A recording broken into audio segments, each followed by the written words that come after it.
Hello. I am going to try my hardest not to get muted on Facebook today. What happened to the show? Look, I don't even know if it was yesterday or the day before. The days kind of run together for me. I play stuff online, and then the next thing you know, we're going to shut this down. It's like, wait, what? It might have been either the clip of the dude from MSNBC or the baseball dude getting his leg broken, which, my God, was that gruesome. Nevertheless, we march on. It is the 30th of June, 2021. Big welcome to each and every one of you. So glad you are here. The Eric Zane Show podcast begins now.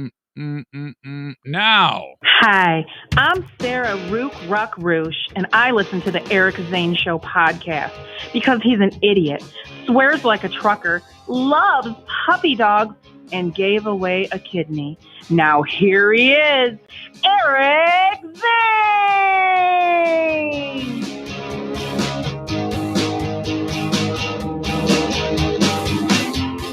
All right, welcome in. Hello to you all. This is a daily show where I discuss news, nonsense, and my personal adventures. Each and every day, the Eric Zane Show podcast. Mitchell writes, YouTube not working. No clue. It looks like it's working for Brian. So that might be something on your end. Why don't you, tarantula farmer, instead of freaking out with a comment, solve your own damn problems. Looks like it's working for everybody else. Shut up, you big dumb ape. Totally kidding. I don't know why I'm so aggressive today. So yeah. No clue what's going on with that. Welcome in, though. I'm so glad you guys are here. However you're getting the show. As much as I sound like a jackass most of the time, my bark is certainly worse than my bite. All right. Plenty of stuff to get into today, including my dad. Well, we're not going to get into my dad. You know what I mean. That's just fake. We're not going to have sex with my dad. My 87-year-old father, my dad, will be along for Dear Meathead coming up in 56 minutes. And he's a little bit frustrated with me. I get a phone call from him yesterday. He goes, "Have you mailed my money?" All right, now here's the background on this. If you remember some time ago, he had a chainsaw, and he wanted me to sell it. And Tim D bought it. He goes, "Zane, I can use that old school chainsaw. Those things, are really, that's a great chainsaw. I'll buy that off you." So we sold it to him. And he gave me the money, the dude. And then I proceeded to, every time I would see my dad, forget to bring the money. So I saw him up north one time, forgot to bring the money. I went to his house for Father's Day. "Hey, you got that?" I was thinking, here you got a guy, my dad, who, let's be perfectly honest here, with the dementia, his memory is, he's got a few holes in the defense, if you know what I mean. So I can usually count on him, not money. No, he's not going to forget about money. So sure enough, I see him and he's like, "Hey, you got my money?" I go, he's like Maury on Goodfellas. And I'm like, no, I forgot to bring it. And he's kind of like, "Okay, well, he's a little bit more annoyed with me." I said, "You know what I'm going to do, Dad? I'm going to go home and I'm going to mail you a check." Okay. It is cash. It's easier with cash for him. He actually prefers cash, but I'll send you a check. Okay. Then I proceeded to hang up and do nothing. He calls me yesterday, talking for about 3 seconds, and he goes, "So, did you mail that money?" I'm like, "Oh, I hadn't even thought about it since the last time I talked to him." And I go, "No, Eric, come on, guy, I need that." And I'm like, "You do?" And he doesn't. I guess I can't say for sure. He lives in a fixed income. I don't think he's like hurting I think he's just right. He's in that spot where old people get where if nothing dramatic happens, the bills coming in, there's an equilibrium between the bills coming in and what is being earned. Money going out, money coming in, fixed income. But he wants his money. So I'm like, Dad, I'm sorry. And so I find out that he's going up north this weekend. And by the way, I'm going up north this weekend. I'm only going to do podcasting up to Thursday. Tomorrow. I'll give it to you then. Now, let me just tell you, if I forget this money, this $150 cash, he is going to be so pissed. So I'm big on notes, leaving myself notes. So this became a new note. And the subject line is grailing. Like I make a list of things that I have to have for the trip. Keys to the 70-year-old trailer. My dad's money is right at the top of the list. What I'm getting at is I don't leave this house without consulting this list. I got that down. So I know that as soon as if you make the list for any reason, it's going to get done. So I'm like, it's okay, Dad. I got it. I am going to bring it. You better, guy. So he's a little antsy about that. I'm sure some of you might write a fictitious question for Dear Meathead for when he joins me in 52 minutes. Send your questions for my dad, Eric, at ericzaneshow.com. We've got a few. Could always use more. Thank you in advance. A little bit of action this morning. I've seen this happen before. I always know that there's, this is what I see. I let the dogs out this morning. It's the same thing every day. Get up, coax Benny downstairs. It's like such a pain in the ass to get this dog to do anything. Okay, I wrangle these four. I let them outside. They're going to do their business, and they're going to come in and eat. And then I notice something's amiss. All four dogs are standing on the edge of the pool. It's an in-ground pool, and they're on the edge of the pool. They're huddled together, and they're all looking down into the pool. And I can't see what they see, but I know it's something alive. This has happened before. I've had to rescue possum, squirrels, raccoons, mice, moles, rats, frogs, toads. They fall in the damn pool. And so I know that this is what's happened. And they're all like, O'Neill wants to play with this guy so bad. He's like, oh my God, we got to help him. We got to save him. He is genuinely concerned, O'Neill. And so I see this and I go, well, all right. And I immediately grab the net, and sure enough, it's a mouse. Now, some of you might be like, you got to kill the mouse. Oh man, there is no way in hell I would rather release the mouse and let him invade my house. I'm not kidding you. Than have to kill a creature. It does not compute. No way. There is no way in hell. Some of you might be like, well, why didn't you just invite him in the house? Why didn't you just put him in the house? No, it's got to be fair game. It's got to be, okay, if there is a mouse in the house, and this probably will wind up in the house. In fact, I was downstairs the other day at this control box trying to figure out why I couldn't get power to a certain portion of one of the, whatever. I was sitting there looking at the damn panel, and then I look, and there's mouse shit everywhere on top of this table. I'm like, oh, God, fuck, shit. I got to set up some mouse traps. Yes, I know that's weird. I will set up mouse traps. To me, that's all fair game. If they're going to be in the house, I'm going to set up the traps. But I can't actually be the one to swing the shovel and smash the mouse into oblivion. Cannot do it. No way, no how. So I put this is how much of an animal lover I am, with the exception of, I know that's weird. It won't kill them, but we'll put traps out. I know.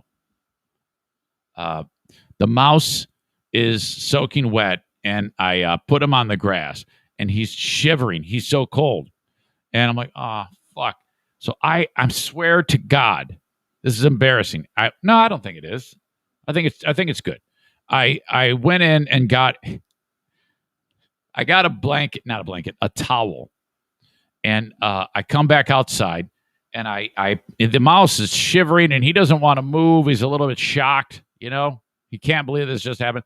And I put the mouse in the towel, and I pick him up, and I start to gently dry him off. I'm drying off because he's so shocked he doesn't want to move. So I dry him off really good. I'm not touching him with my hands. And I dry the mouse off. And then he's like, thanks, guys. I'm going to go in the house and shit in your house and eat things. Yeah, I know. It's embarrassing. I just can't do it. Now, and plus, when he's in the house, the cats will find him. And my cats are indoor domestic cats. They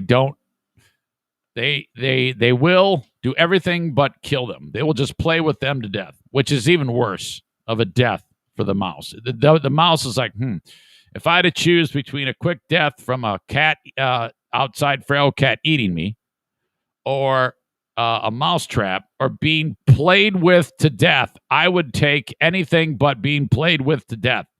Because these two idiot cats in here, they don't have a killer instinct for some reason. They will not kill the mouse and eat it. I think that's the big difference between outdoor cats and indoor cats. So Lincoln, one-eyed Lincoln, and Milo will not do that. But outside, I've got a new feral. Talk to you about this. Because, after Buddy Bobcat Face died, he lost this territory with his death. So now Blackbeard the Pirate has moved in. Blackbeard the Pirate is going to kick ass. And my yard is rich in critters. Mice, moles, voles, squirrels, chipmunks, tons of birds. Holy shit. It's going to be a feeding frenzy for Blackbeard the Pirate as he gets settled in. So that's how it unfolded this morning. Hello to Ed Ryan from Radio Inc. magazine. I had a nice conversation with him. This guy is a luminary in the radio/podcasting industry as a writer for Radio Inc. magazine. He was kind enough when I started podcasting to do an article on your old pal Eric Zane. I think it was headlined, He got fired. Now he's a podcaster. Really nice article way back in the day when I started doing the podcast, where I had no idea if this was even going to work. And he reached out to me, and I had a conversation with him. I don't know if he's going to write about the conversation yesterday, but we talked about the Stuttering John stuff. We talked about the Who Are These Podcasts. We talked about progressing through the last 2.5 years minus radio. We talked about, am I going to get back into radio? And the answer to that was, like, I don't think so. I don't think I have any opportunities at all. So this is kind of what I'm doing. And I don't know if I would even want that. I think, honestly, the best way for me in radio would be if I had like a job, but it was just secondary to this. I've said that before. This is my primary. I've adapted. So anything, any type of radio job would be like gravy at this point. As long as I didn't have to do anything to change what I do now. As long as nothing I do now changes, I would consider that. So who knows? He also said that he wants to interview me on a Facebook Live, this gentleman, Ed Ryan from Radio Inc. And so a week from Friday, I'll be doing this show. And then I will bring him in, like I like to do from time to time.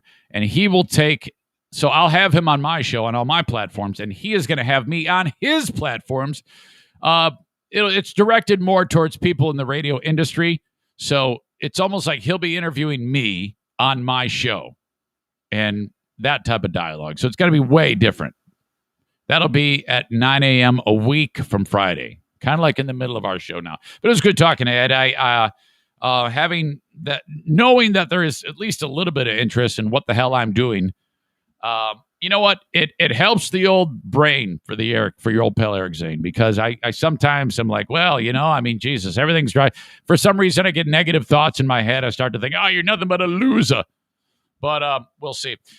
John, Stuttering John, is like, I'm going to set this up. I am going to set up this interview with you. And I go, all right, fine. If that's what you want to do. I pull no punches, and I will ask you the questions that everybody wants to know. First of all, are you suing Carl? That's a question I would ask him. You threatened Carl with a lawsuit. Are you actually going to sue him? What's it like getting reamed in the asshole every week on Who Are These Podcasts? How do you feel about that? Because if he says anything other than it's fine, that's absolutely hypocritical, considering the shit that he did in his radio career to make a name for himself. So there's that.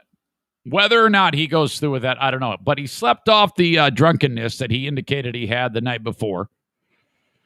And he did not back down. He said, I am going to book this. I go, well, all right, knock yourself out.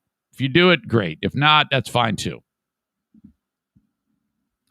Yesterday on the Patreon, I don't often talk about stuff on the Patreon and then bring them to the free podcast, unless it's something that it's kind of serious. Our beloved NFK, No Filter Kevin, my wife's brother, who lives with us for 11 months to the day.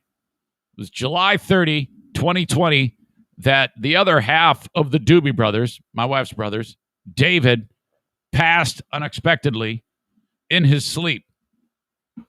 That means that Diana's ultra sweet, ultra gross, lobotomized brother moves in with your old pal Eric Zane. Now, for those of you who might just be hearing that, you're like, what do you mean? That sounds like a terrible thing to say about someone. It's not, because that's what happened. My dear brother-in-law had a lobotomy on his, what is it called again? What part of the brain? The right temporal lobe of his brain. He had a pretty good chunk of it taken right out of there. And, that has made it so that his filter is a little bit wonky, a little bit like Swiss cheese, thus No Filter Kevin. Beloved member of the household, he moves in with us, and we help take care of him. My role is medical logistics. I speak to the doctors on his behalf, and anything medical and or with his Social Security or his pension that year. And he used to work for many, many years as a maintenance man at a school. But I have to take care of all these things.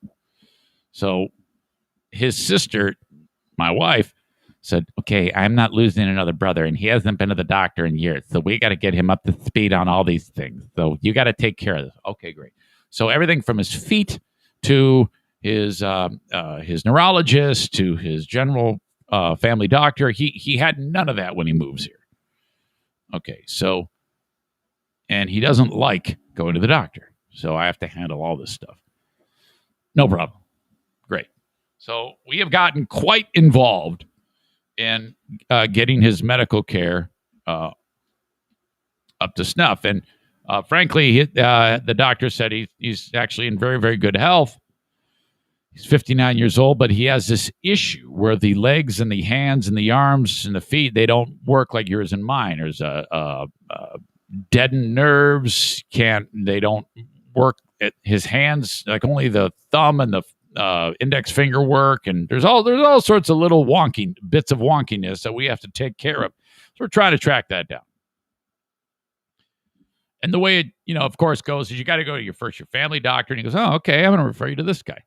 Refer to this guy, and the guy's, okay, yeah, I want an MRI done. So that was just the other day. We had the MRI done, and the doctor, he calls me up. He goes, this is what I've learned with the MRI. And I read it first because it comes in on a little like message, and he's got numerous spinal incongruencies where basically his spine looks like a friggin' puzzle where you dump it on the ground and go, all right, put the puzzle back together. It's pretty screwed up. But all of it is pretty navigable, not the end of the world. Bulging disc here, out of alignment there, whatever. But the one spot in particular, between I think it's like C4 or something like that, cervical vertebrae 4, it's flat. The spine is flat because the way those vertebrae work out, it's putting a huge amount of pressure because of something going on. The stenosis or narrowing of the spine, something happened that damaged that area of the neck. And he goes, okay, now I can't guarantee that if we go in there and a surgeon does a roto-rooter job and makes the spine the way it's supposed to be, I can't guarantee it's going to bring everything back. But what we're hoping to do is keep this from getting worse, because the NFK could have continued failings of his extremities, and then, he can't have a bowel movement or he poops his pants. And I said on the Patreon, well, he already does that. So, I mean, no big deal. And problems with his bladder. And I'm like, okay, yeah, great. I'm kidding. But no, I'm not. He craps his pants. But anyway, so, I got to break the news to him. I go, hey, buddy, so this is the way it is. Your spine is supposed to be like a opening where the spinal cord goes all the way through and good to go, but yours is really screwed up and your spine is completely flat and compressed, your spinal cord. And they said that could be the problem. So we got to go in there. And I go, and he's like, oh, all into it. And I go, so you're going to be fine. They think that might be the problem. So good news, bad news. Bad news, you're going to need a surgery. Good news, you don't have to quit drinking. You don't have to quit drinking the Hams beer. Whew. At least as far as we know right now. So then all right, now we're going to send you off to the surgeon. So the surgeon has to call up and we have to schedule that, and off we go. This is a process. And then he went to celebrate by unloading the Hams beer shit cannon. And I'm not kidding you. He goes, oh, okay, great. And then he went right to the bathroom, and then I heard it.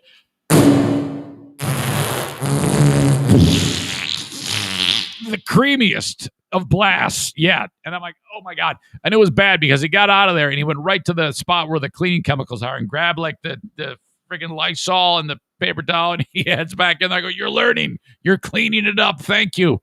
Because I shouldn't have to do that. So there you go. That's the update. Update on the NFK.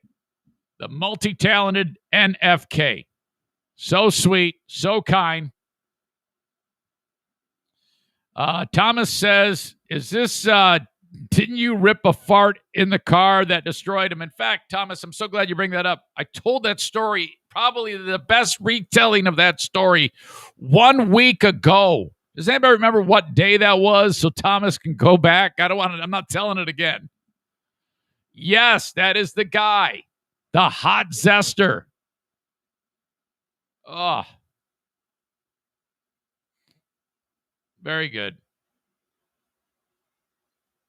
I'm getting tips about what I should have done with the mouse. Meyer bags work. Eric is automatically going to heaven. Nick, sick fuck, writes, you could have just held him under until the bubble stopped. Yeah, I hope you're joking. I cannot imagine ever doing something like that. You fucking pigs. Grab a bag and pretend you're David about to fight Goliath and send him over the fence to the neighbor's yard. That's just torture. Why would I do that? Bleeding Heart Brian, Meyer bags work. Shut up, Brian. Yeah, and besides, guys, you got to understand, a mouse is remarkably similar to a hamster. And, I am beyond traumatized from when I had to euthanize that hamster. And it's even just bringing it up with you, I'm now going to have that recurring dream. I can't. That took so much out of me to euthanize that little guy. I was absolutely wrecked. And so, yeah, you're all just ridiculous. And the fact that you all take great joy when I tell that story about how I had to euthanize that hamster. And no, not now is not the time. I'm not going to tell it now. I've told that story many, many times, and I'm not opposed to telling it again. I don't have the strength right now. Okay. I am not kidding you when I say I have to work myself up to tell that story.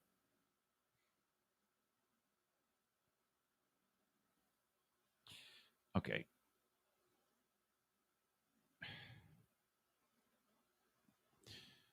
I'm getting several of you suggesting that I tell that story again.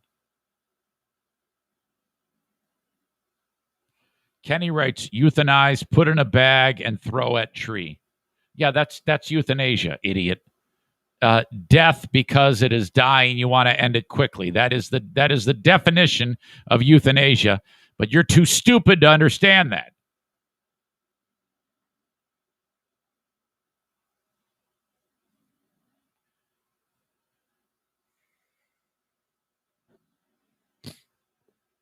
That was a bad day. I'm guessing the year was 1991. Stevie says stop.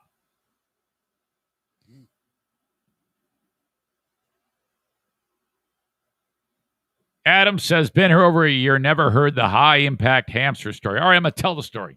So if you're triggered, you're going to have to go away for a few minutes and then come on back. I'm going to tell that just because you dicks are demanding it. And I understand. I know that this is a funny, amazing story. I know that. And I'm all about the funny. So I will. Stevie says, okay, bye.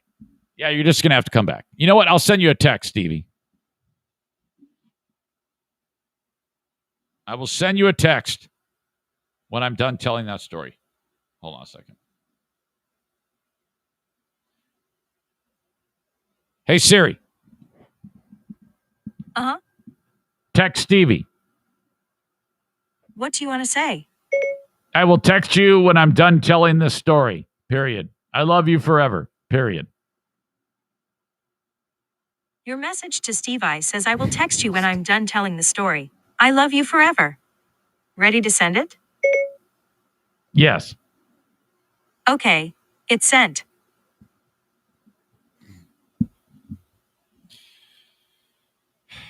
Josh writes, can Cats in the Cradle be playing in the background? Hey, Dad, why is he hot?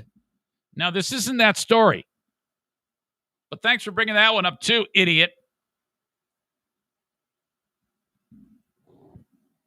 And I can't play music like that on the podcast. I'll get muted. I walk into the apartment. I'm living with the Queen of the Forest. We're not yet married. Timber Creek Apartments in Mount Pleasant, Michigan. Still there to this day. About 5 years ago, I went back and drove to the exact spot and looked at the exact tree that is involved in this story. Why? I don't know. Diane and I were both working at McDonald's at the time. I was a cook. She worked the counter. Okay. I was also working in radio at a radio station called Z93. First radio job. I think combined, Diana and I made about $21,000 a year. Come walking into the one-bedroom apartment that we lived in. I remember the rent. It was $385 a month for this place. And something's wrong. During the day, the hamster sleeps in a ball.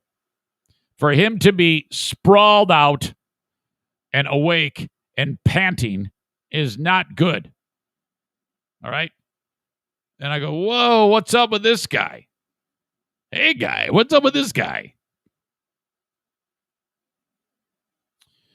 So I open up the thing and I pick him up. And, you know, the only way to describe this is green ooze asshole.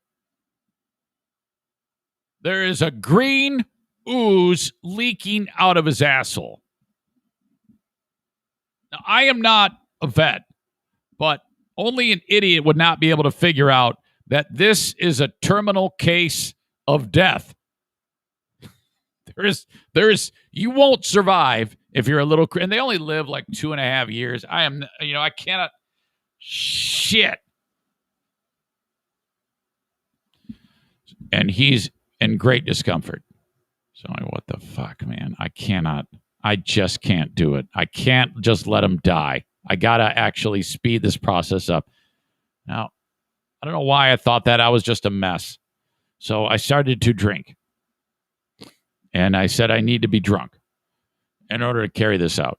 This is years before I stopped drinking, which, by the way, 25 years this month.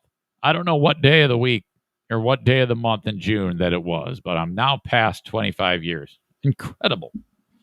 I'm not patting myself in the back. I just can't believe it's been that long, because I swear to God, I've talked about this on the Patreon.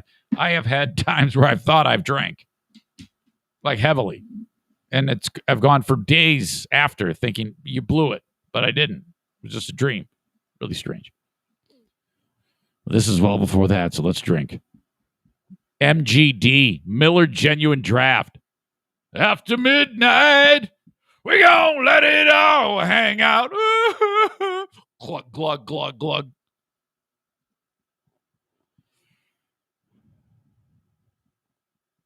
And then it's time.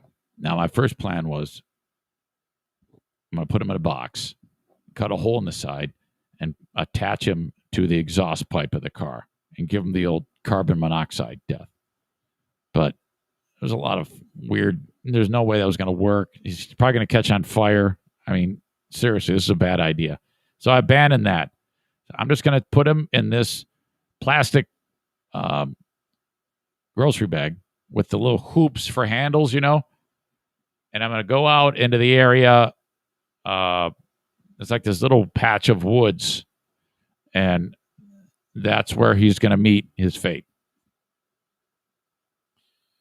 So, drunk, wander out, and I cannot believe I didn't have the foresight to think that the next step wasn't going to happen. Here I am in an area with all these branches. Of course, the next thing that happened because, there's branches. And what I'm doing is I'm introducing to the branches something that wants to be hung up on the branches, a bag with just a little bit of weight in it. And so I swing him around like when Thor does that with his hammer, and I fling it up into the air as hard as I can, and it goes way up. And he's leading. He's at the bottom of the bag, but it's flying straight up. And the bag goes up, and then it hits the highest point, and then he starts to come down, and then the hoop of the bags catches the top branch of the biggest tree there, and grabs it. So then it just stops. It's hanging. Pluck. And I'm like, oh my God. And this hasn't, done anything to the hamster but made it think it was on a crazy ass ride. And I can see it moving, and I'm like, oh my God. So then I have to scurry up the tree as best I can. And then once I get up there, I'm kind of trying to rock the tree, and I'm crying now. And eventually it comes loose, and he comes to the ground, and that did not kill him though, because he did fall a long way, but the bag flapping behind him slows his speed down. It's a relatively light creature, so and he lands on brush, so he just gently, and he's probably like, oh, this is a nice soft spot to die. I think I'll just lay here. This is much better. This is a very comfortable way to pass into the afterlife of the hamster world. I'm so looking forward to see my gazillion of hamster friends at the Rainbow Hamster Bridge. I'm so happy that my benevolent owner has decided to let me pass in a very gentle way. Why am I being picked up and spun around again like Thor's hammer? And so what I did, I picked him right up. And oh my God. And I'm swinging him. And then I let him go. But this time, not into the air, straight, horizontal. Okay. And it was like he was shot out of a cannon. And he just goes flying. And then the next thing you know, he hit a tree. And it was, and he hit it good. And man, in the bag, you see this explosion and this horrible thudding sound and this wet cracking of all of his internal organs just goes splatterfest on the inside of the bag, and some of it leaks out, hits the side of the tree. All this hamster juice is just like, all over the tree. I'm like, oh my God, I fucking murdered him. I'm such an asshole. Holy shit. And here's the thing. He might not have been dead. I'm pretty sure it was dead, but he might not have been. I couldn't take it, and I ran away like a bitch. I actually ran away going, oh my God. I ran back into the apartment. And then drank more until I puked. Diana comes over, oh my God. I didn't kill Richie. Oh, that was it. Kent writes, Dear Meathead, what is the best way to euthanize a hamster? Put it in a bag and throw it at a tree, or put it in a box and attach it to my tailpipe? Asshole.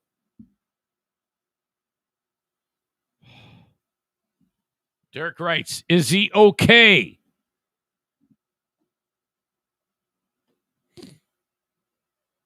Thomas says, great story, man. Never gets old. Yeah, whatever. For you, maybe. Tyler says, I'm curious to hear Diana's perspective from this day. It's not a bad idea. She was not there for this. All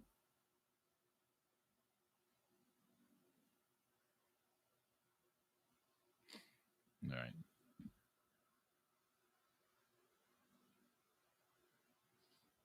Just if I'd bring her in here. Adam writes, wow, brutal story. Melissa says, I'm crying too, just not for the same reason. You sick bitch. You sick fucking MAGA-hatted bitch. Fucking animals. Hello. Hi, honey. How are you? I'm good. How are you? I've been better. What's the matter? I just had to tell the story about when I had to euthanize that hamster at Timber Creek Apartments. Oh, you had to retell that one? Yeah, these assholes, they make me do things, and today was that day. We have a new listener named Thomas who is here for the first time. Thomas, he says hello to you, Diana. Oh, hello, Thomas. Where's Thomas from? I'm not sure. He says, did I hear you say your dad is coming on? Yes, Thomas. In 20 minutes, Dad will be here. Ask Thomas where he's from. You just did. Where's he from? Well, I'm waiting to hear back. I'm just, since you're talking, he can hear you. Oh, he can? Oh. Well, yeah. Do you think I'm just talking to you and I'm just doing the podcast and they can't hear you? This is true. He's from the Jersey Shore. Oh, shucks. He can't probably come to the Zaniac Bash then. You never know, Thomas. Or you never know, Dinah. Thomas is in Ocean County, where we used to live. Yeah, that wonderful state of New Jersey. You don't like New Jersey? Is it? Well, I mean, you used to not. You probably like it now, right? I wouldn't mind visiting, I guess. There was a time when you were not happy with that place. No. Gotcha. Okay. The audience would like to know from that day with the hamster. What is your perspective from your end as to how that day went? What do you recall from that day? Because you weren't there.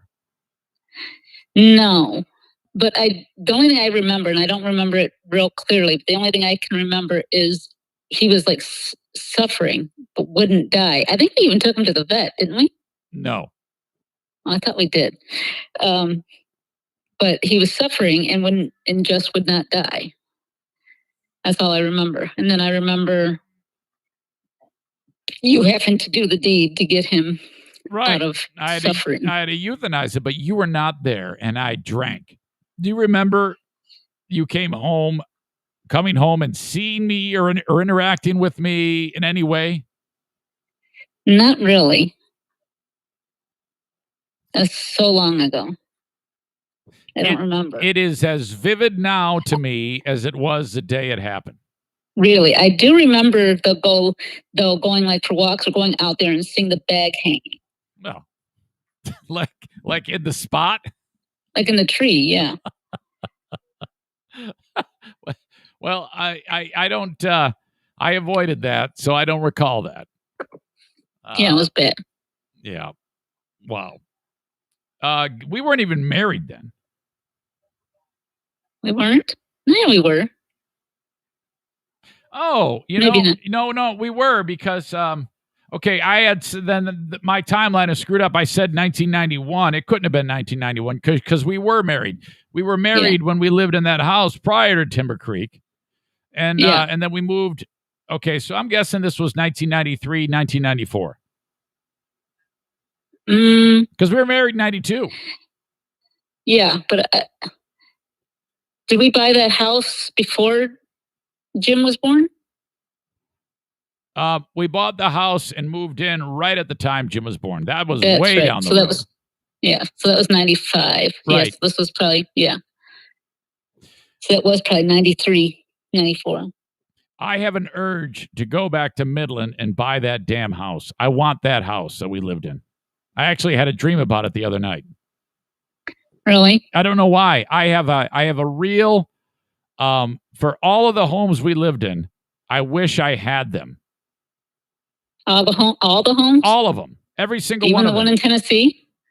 Even the one in Tennessee. Especially the one in Tennessee. That's a wonderful place to live. I know. I wish I was back there. No, you don't. Come on now. Yes, I do. If we ever moved to Tennessee, we would lose. We would be leaving all of our great. We have friends there, but we would be losing all our friends here.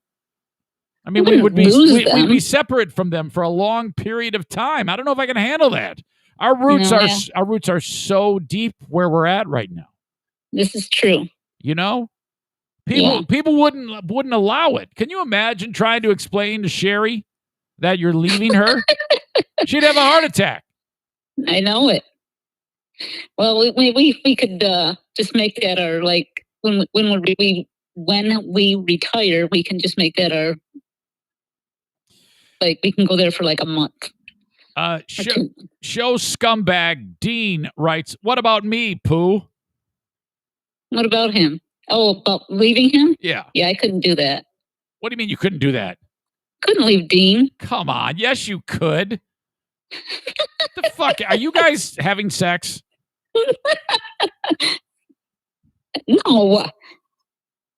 Dean, stay away. Stay the fuck away. Is Dean coming to the Zaniac bash? God, I hope not. I think he's gonna be the cool boy in his Speedo and whatever. No, stop. Couple of assholes. What a bunch of sick fucks you guys are. Made every second of that. Okay. Oh, okay. All right. That's it. All right. I will talk to you later. Okay. Okay. All right. See ya. Bye. Yeah. Queen of the Forest is brought to you by Baldwin Ace Hardware. Hey, Siri. Text Stevie. What do you want to say? Hello, period. I am no longer talking about animal death, period. It is now safe to join the podcast again, period. I love you forever, period.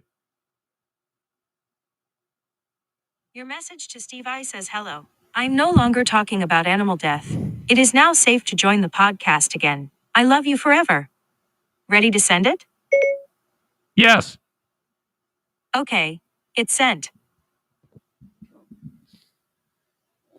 Little research for Thomas on the Jersey Shore.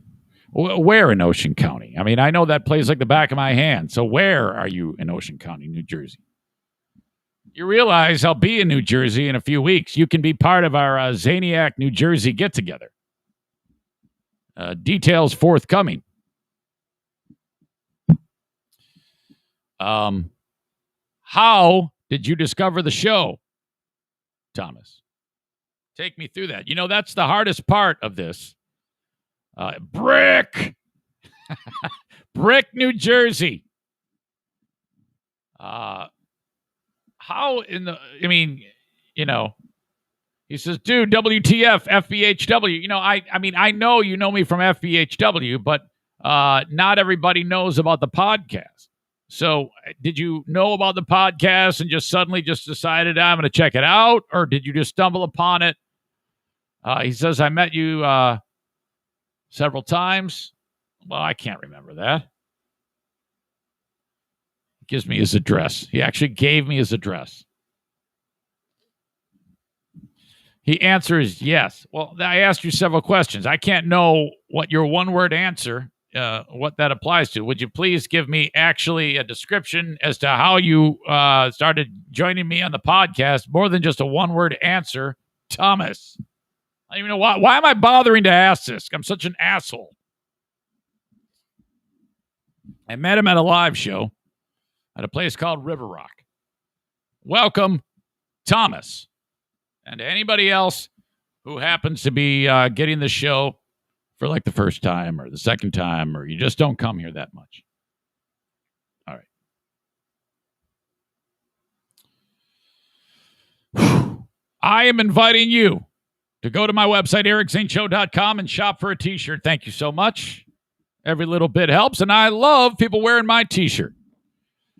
Click on merch and shop away. We have 9 different designs, 27 different t-shirt colors, ladies cuts from small to like 5XL, all sorts of different sizes, tank tops, and just about anything under the sun for merch that you can have, even stickers, which, by the way, they're paper, but I've had one, or Jacqueline has one in the back of her car for the past 6 months, and it has not faded at all.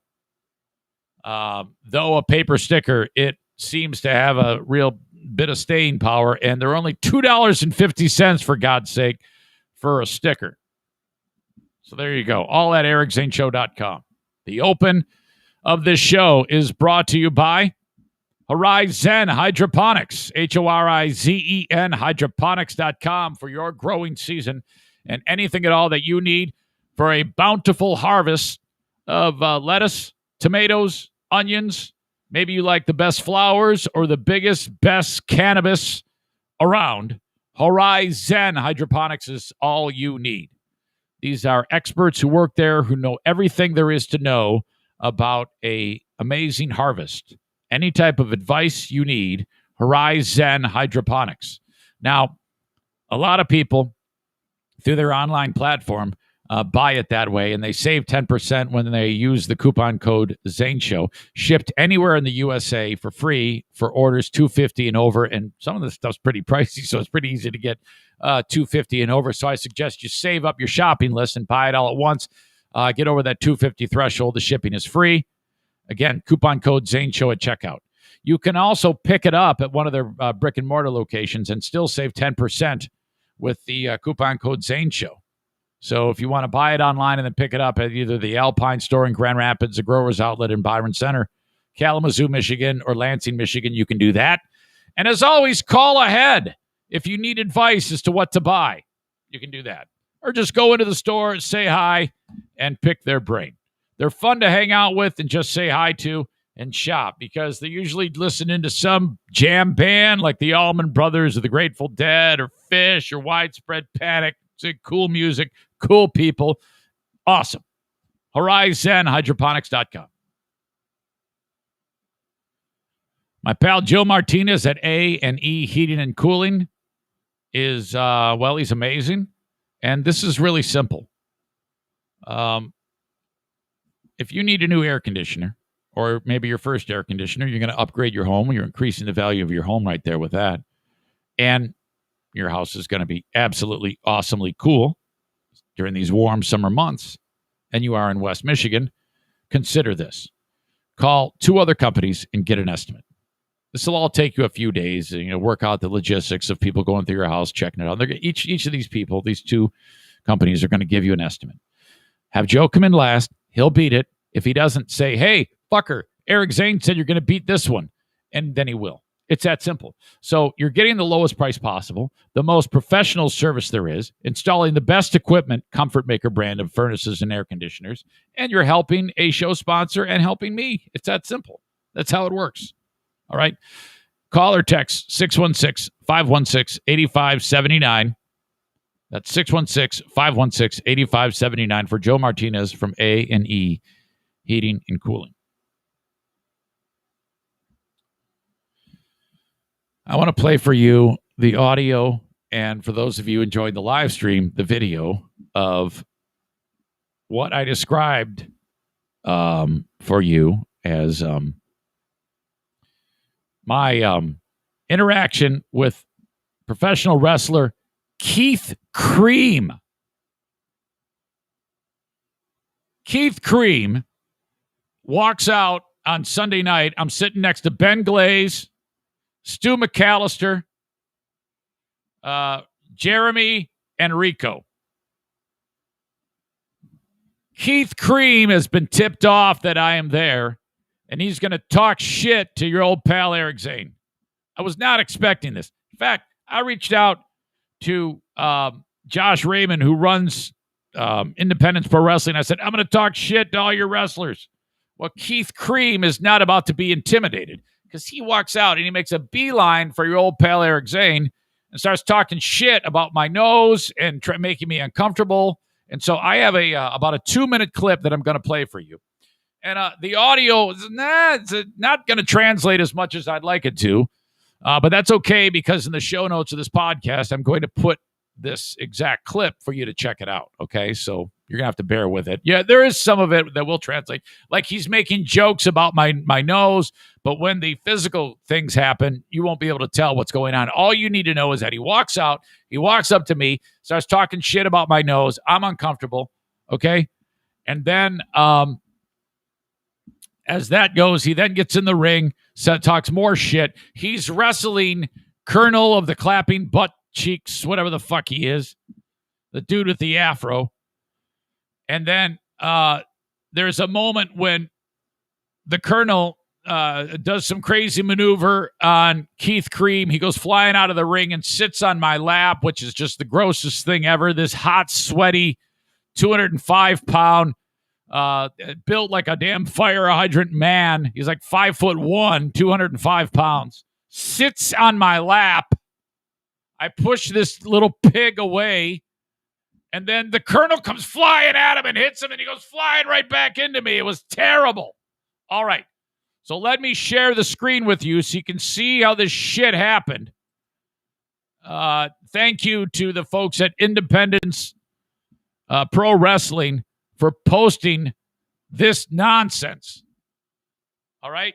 This is how it went just the other night. Check this out.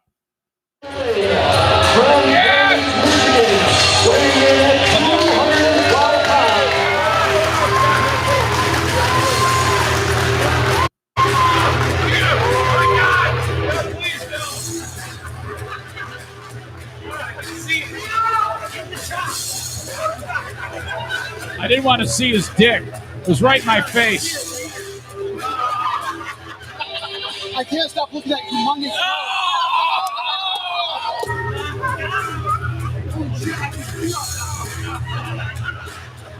All right, now he's walking away. I said, thank you, Tattoo. Now, besides Big Nose over there. Okay, he's talking in the microphone. Seriously, the talking to the microphone, referring to me as Big Nose and Big Bird and all this shit, like right to my face. And everybody's like, hi, you stupid asshole. skiing, his nose is right there. Look at that thing. Give it a hug. It's unfair to the second row. He just watch out, everybody. I'm just saying. So anyway, it's pretty simple. All right. Look at this guy, Colonel Clapping Cheeks, or whatever the hell. I keep screwing up his name. He's got to work on the name. He's a young wrestler who's kind of just being trained, but he's a great character, huge fro. And what he does is he's the guy who holds up his finger and his other hand. He does this. He's doing the dick and the vagina, dick in the whole thing. There was a lot of sexuality and androgyny and gaiety. This may have been the gayest wrestling event that has ever occurred in modern history. There was so much gayness in this thing, you wouldn't believe it. Not that there's anything wrong with that. I mean, I was sitting next to my two gayest friends in America, Jeremy and Rico, so I'm all about the gays. Look at it. He's all disgusted with me. He's looking at my nose. Watch this. I seriously hope you don't do cocaine. Okay. And then, hold on a second. I just screwed this whole thing up. What? Wait. Hey, sir, I love your nose. Yeah. All right, watch this. They're doing their thing. He throws them. Look at. He's sitting on my lap.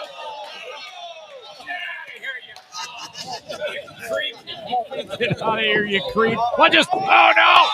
Oh, then he goes flying at me, and he hits me. Everybody's laughing in my face.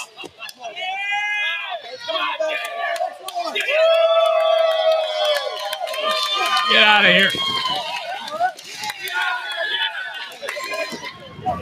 Oh, watch this. There it is. Oh, no, there it is. Oh, my God. So that's how it unfolded at Independence Pro Wrestling. Incredible. Oh, man. So I can't wait to go to the next one. It's going to be on that, not battleship, that ship they have in Muskegon. I don't know. It's actually going to be on a ship. Oh, everybody is talking about my socks. I wear my socks high.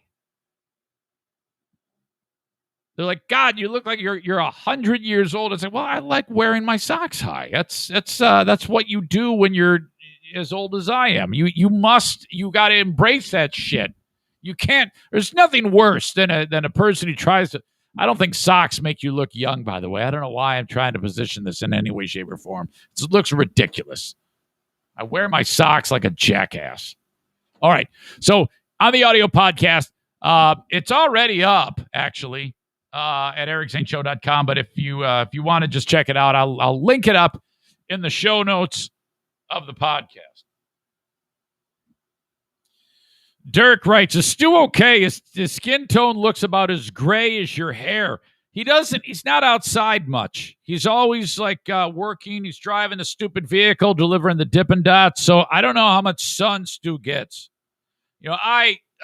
Since my skin tone, as soon as I get outside, I immediately turn as brown as Ernie. So next to Stu, I look like a black guy. Dear Media, brought to you by JM Synthetics at jmsynthetics.com. Good morning. Hi, Dad. Good morning. How are you? I'm okay. Actually, too early to tell. I got up about a half hour ago. Oh, yeah? You slept in, huh? Not that I slept in, but I was just laying in bed and just all kinds of stupid thoughts go through your mind, when you're not sleeping. So I was sharing with the audience that we'll be seeing each other this weekend, apparently, huh? Yes, absolutely. Not apparently. Excellent. And one of the things, you're probably wanting your money. You were breaking my balls about that. I am so sorry. I forgot to send you the cash. Yeah, I kept thinking that you probably lent it to somebody else, and you're earning the profits off of it. Yeah, Dad. Sorry, I'm kind of a jackass. So Yeah, I'll pass that along to you. I'm sure you will. I Yeah. have no problem with that. So are you going up Thursday or Friday? Have you figured that part out? We're going tomorrow. Okay, good. That's Okay. Thursday, isn't it? Yeah. Yeah. All right. Wednesday. All right. Very, very good. I'm looking forward to that. Me too, honey. So, Dad, this morning I found a mouse. Okay? I found a mouse in the pool, and I didn't have the heart to let it drown, and I couldn't like kill it or anything, so I just kind of let it go in the yard. First of all, what do you think about that? Well, it's really kind that you let them live. Number one. Number two, the problem with that is that they could have an opportunity to travel into your home, or maybe even have babies and start to multiply. Yeah. Since you're such a kind person, the only thing that I suggest is if you have a way of trapping it, trap it and take it out in some other way out there in the woods or so. Or take it up north. No, don't take it up north. Yeah, there's enough mice up there. The funny thing is, I don't have a problem setting up mouse traps, which does in fact kill them. I just can't do it myself. I have to let the trap do it. Well, if you're such a lover of animals and things like that, which I think you are, I know you are. You just trap it to keep it alive and take it out somewhere out in a isolated area or out of the country or something, and let it loose. Thomas is new for us, Dad. He's on the Jersey Shore, and he writes. He hasn't been in this show to hear you talk in quite some time, and he writes, "Your dad rules. He loves you. He is." I love him back. That's wonderful, honey. That's wonderful. Yeah, maybe he can get one of your T-shirts. All right. I'll even pay for it. Wow. All right. Yeah. Well, you got an extra $150 from me. Hopefully, if I don't forget it. What's that for? Oh, I get it. Yeah, Dad. I swear to God, I am not going to forget the money. Yeah. Hurry up. We're starving here. Yeah, I know it. Okay. So now let me ask you this. When it comes to mice, what do you recommend to get rid of them? What's the best way to do this, Dad? Well, ordinarily, I would trap them. Like regular. And then, I never had in a long, long time, I never had an issue with mice.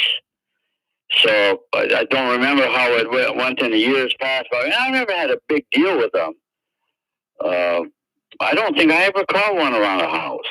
I am still struggling. In this house. I'm still struggling up north. Every time I go there, I find another mouse in the trap. Oh, definitely. No doubt in my mind. I have not been able to locate where they are getting in. Somebody suggested sprinkling like chili powder around the residence. There's tons of different things that people have suggested about keeping the mouse away. Quite some time ago, you told me that you found the source that they're getting in the house. I thought, and it seems like every time I go up there, there's a new spot that they could possibly be getting in through. I'm quite surprised because I was kind of involved with that for years and years and years. I never could find the source of them. Damn it! And I used to. There's a drawer in a trailer on the bottom drawer. Oh yeah. We used to find the droppings, so they were kind of hanging around there. But I could never really. I trapped them a couple of times. Yeah, Wait a minute. Yeah. What you went? Under the sink is where they hang around usually. Oh yeah, I know it. Oh, I would just put some traps in there and let them die. Electrical cord. What's electrical cord? Yeah, they chew on it. John says electrical cord that goes out outside. Yep, absolutely. I don't. They can't climb like that, can they? They climb the cord. Oh, they're Dad, they can get in. They're very resourceful. They're very resilient, as you would say. Wow.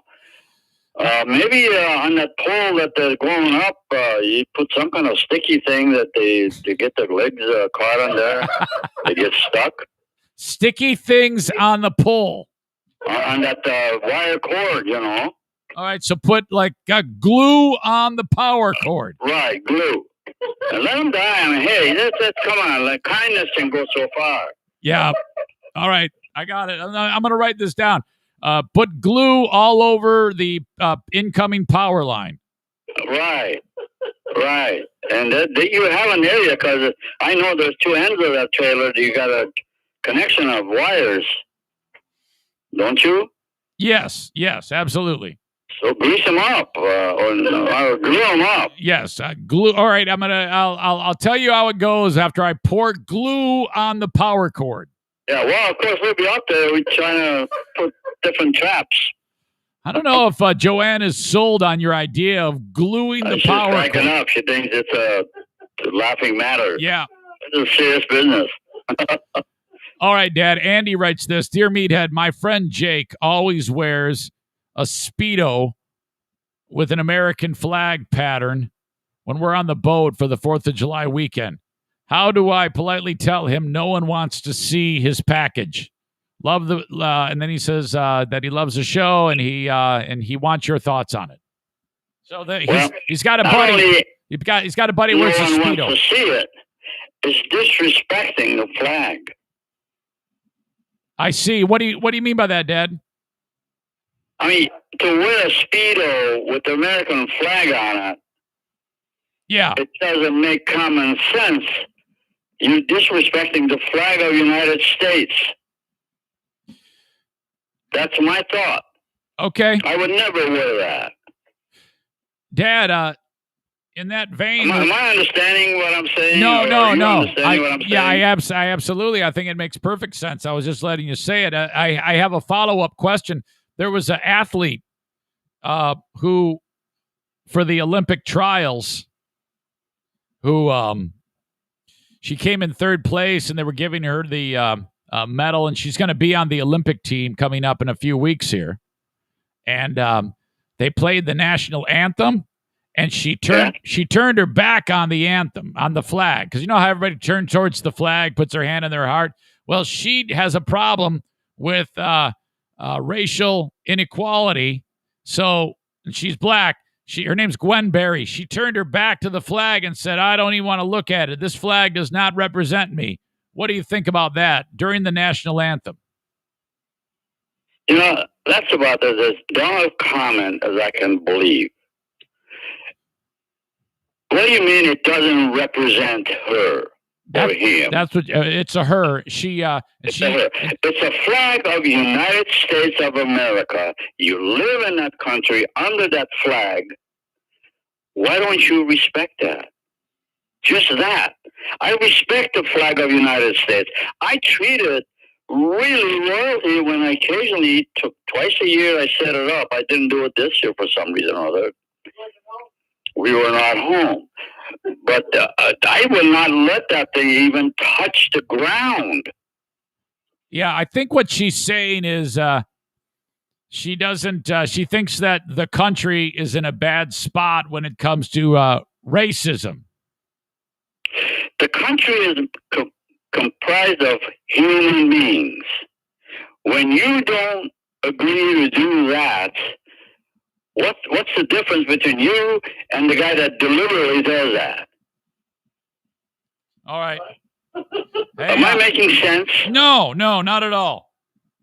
Well, he or she doesn't respect the flag. Okay. Yeah, Dad, you know... What's her difference than the person that deliberately does that? All right. So she's doing that. You think that's a problem? People who don't stand there and salute the flag, that's a big issue, you're saying? Well, I don't salute the flag. I put my hand on my chest. Yeah, of course. Now, Dad, I was just writing down some notes, and in your breakdown, one of the things that stood out to me was the line, the country is comprised of human beings. Yes. And the human beings are taught from childhood. Yes. That we have a flag of the United States of America. You're darn right. And we live under that flag. Now, how important is it? Very good, Dad. Do we respect it or disrespect it? Okay. Dad, Mark writes this. Good morning, Meathead. I hope the summer's going well for you. My wife and I have recently been getting into Clint Eastwood movies. What is your favorite Western with Clint Eastwood in it? Wait a minute. What about Clint Eastwood? He wants to know what your favorite Clint Eastwood movie is. Oh, God, I couldn't even think about it. You remember the one when he had the ape? Yeah, that's the one. Yeah. Yeah, well, that was one of the good ones. Yeah, remember Right Turn Clyde? Right. Okay. The monkey would punch the guy. You're jogging my memories now. That's yeah. good. Right Turn Clyde. That was Every Which Way But Loose. That was great. That was a favorite. I remember you took me to see that movie at the Rialto Theater in Grayling, and you laughed like for an hour at that exact moment. Every time that monkey would punch the guy in the face. All right. Mike writes. Yes, I recall that. Man, you got a memory of an ox. Those are good times, Dad. Let's see. Mike writes this. Dear Meathead, I have a friend who is very good at selling things, and I had him sell something for me. He sold it months ago and has had the money for a very long time. Uh-oh. I don't know why, but every time I see him, he forgets to pay me. He promises each time to bring it, but when we meet face to face, it's always the same story. Recently, he decided he'd send me a check instead, but again forgot to put it in the mail. Will I ever get my money, or should I just write this guy off as a friend? Well, I have a question. How close does he live to his house, that friend of his? I'm not sure. I think if about... it's close enough, drive over there. I'm not going to tell him I'm coming to get the money. I need it very badly. Yeah, I want it in my pocket rather than your pocket, and it's my thing that you sold it or whatever it is. I want that money. Yeah. Hey, you got to get serious. And tell him, friendship or no friendship, I trusted in you. Yeah. Sell that and give me the money. I think the one guy lives in Hudsonville, Michigan, and the other guy lives in Shelby Township, Michigan. Well, then you give me his address. I'll go collect it and get it back to him. You're damn right. It could be my neighbor. I don't know. Hey, you're damn right it could be. It could be Hell, my son. It could be you. I live in Shelby Township. Yeah. I mean, that's great. I know all the inches of this area. Yes, you know every inch of this area. You could find that guy just like that. Yeah, and I won't even collect the collector's fee. No, you can get that $150. It's like he probably sold him a chainsaw. No. Yeah. Is that you? Yeah. Oh, my God. I can't even connect. Did you sell the doggone thing? Oh, no. It's just silly. It's just trying. I'd punch you if you did that. No, I sold it. I got your money. I'm going to give it to you tomorrow. I hope so. Because we're starving here. Oh, man. Yeah. Okay. Hey, I'm going to leave it right there. I love you very much, okay? All right. You guys. I love you just as well. And we're going to be on the road tomorrow morning. Okay. Glad to hear it. Tomorrow afternoon. Yeah, me too. I gotta cut the grass. Yeah, me too. Okay. Or my wife. She's the one that does the cutting. All right, Dad. I love you. The whole acre. Okay, very good. I will talk to you guys then. All right, thank you. I love you. All right, and audience, you are the greatest, and I love you all dearly. They know that. They're the absolute best. Thank you, Dad. All right. I'll talk to you when I see you. Okay, guy. Bye now. Bye now. Say hello to your honey. Well, yes, sir, I will. Bye. Okay, bye. There you go. Another rip-roaring edition of Dear Meathead, as always, brought to you by JM Synthetics. When you got to buy some oil or whatever lubricant you want, call the Lube Slinger. First, shop online, jmsynthetics.com, and then call Jason 616-747-0233. Tell him what you need. It shows up on your door, and that's that. Wow. The idea that we had talked about it earlier in the discussion about the money, the chainsaw, and then the question that Pellerito sent with all of those variables. Joanne immediately starts laughing. She knows exactly what is up. He does not, and we're just off and running. Oh, so spectacular. My God.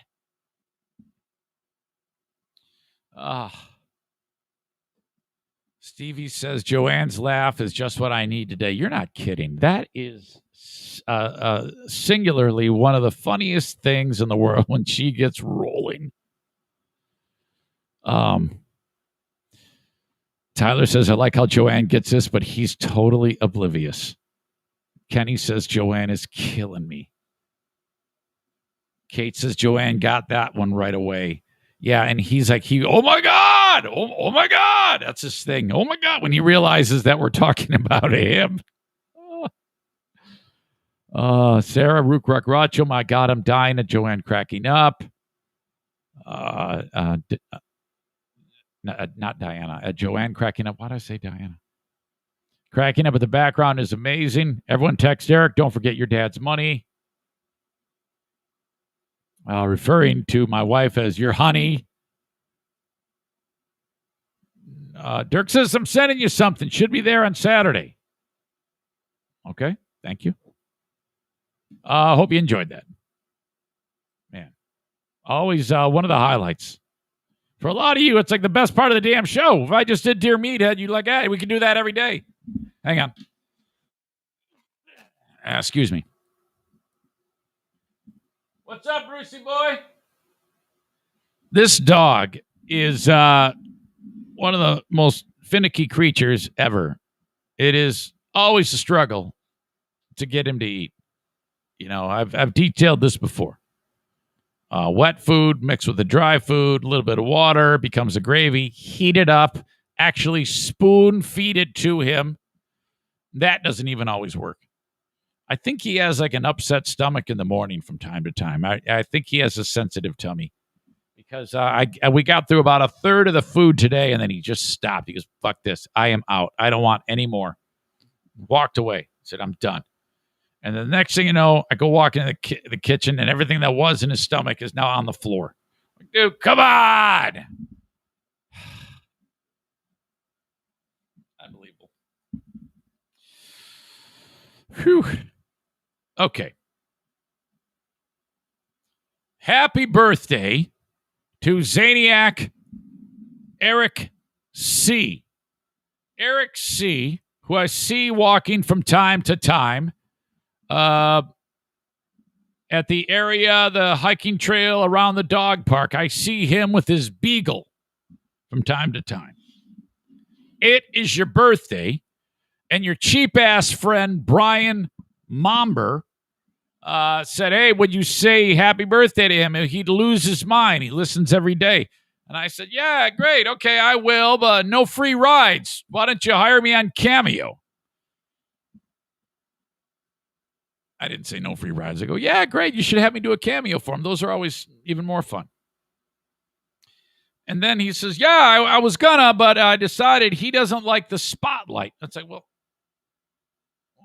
then why are you asking me to mention him on the free podcast? Doesn't make any sense. I think what we got here is Brian Momber is a cheap fuck, and cheap bastard won't pay me $15.99 so that I can wish Eric C. a happy birthday.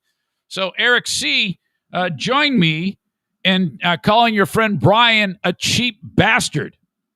Yeah, he doesn't like the spotlight. Well, you could have said, don't do it live, because sometimes I do the cameos live. You could tell me exactly what you want me to do. Live, not live. Keep it on the down low. Don't keep it on the down low. Yeah, I think what we really have here is Brian just doesn't want to part with $15.99. So, all right, cheap bastard. Happy birthday to Eric C., however old you are. I will see you walking your dog. Don't be a stranger. And thank you for sending me emails with story leads from time to time and things like that. Saying hello. All right. Okay. Dear Meathead is in the books. I shared with you the rasslin video. That's good. We've got plenty more to talk about on the show. First off, though, God bless my friends at Irvine's Auto Repair Grand Rapids Hybrid. If you are in West Michigan, even if you're way far away from downtown Grand Rapids or where they are on just off 44th Street, you have a trusted source to get your vehicle repaired. And that peace of mind alone has people traveling from as far away as Muskegon or in some cases even further to get their vehicle repaired at Irvine's Auto Repair Grand Rapids Hybrid. And what I love most is the first name basis you have with the people that work there.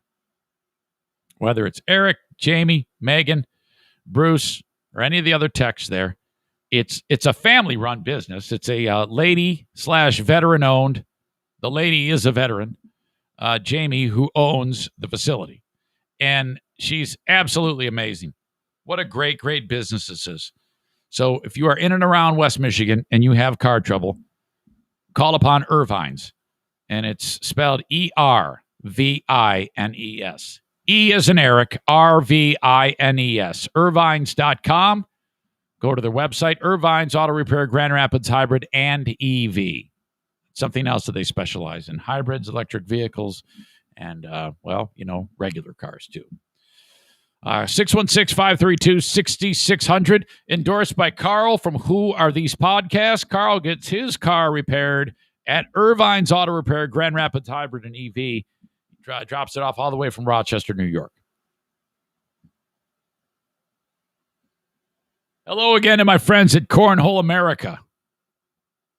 For backyard fun, get a set of cornhole boards and then customize them. Put whatever you want. Makes a great gift for a friend, okay? Or a loved one. Let's say you got a friend who's the biggest Tigers fan in the world. You can get a Tigers logo put onto a set of Cornhole America cornhole boards. You can do it all online, cornholeamerica.com, serving customers all around the United States, shipped anywhere, okay? These are not like garbage cornhole boards that you get at any store. These will last you forever. Once you get one set of these, you'll never need another set, okay? They will cost you more than what you pay in the store, but they're the best, okay? The best comes, you can get these for about $170, brand new with the Cornhole America logo on them. Customized jobs are a little bit more. Cornholeamerica.com. You can even get whatever you want sewn onto the bags. Go check out what they can do for you at Cornhole America, and then ask about fundraisers. If you got like you're planning a fundraiser for, I don't know, whatever, something in your community, small town deal. Somebody's sick, needs a little cash for insurance or whatever. You hear about these all the time, fundraisers. Do a cornhole board tournament. Do a cornhole tournament, and Cornhole America will help host that for you. Give you everything you need to put on your own fundraiser. Cornholeamerica.com is their website. When I was talking with Ed Ryan from Radio Inc., he said, hey, man, I love how you are able to interact with the audience on the live stream. I go, yeah, that's my text into the show. That's my call into the show. That's the only way I can do it live. And it works out pretty well. So thank you to all of you for always contributing to the show. I might bitch at you from time to time, but for the most part, I love you. Well, no, not for the most part. I love you. I love the comments. Thomas from Jersey, who's getting a lot of pub today. He writes, Howard Stern or Opie and Anthony? I never really listened to Howard that much. Frankly, I didn't listen to Opie and Anthony that much at all.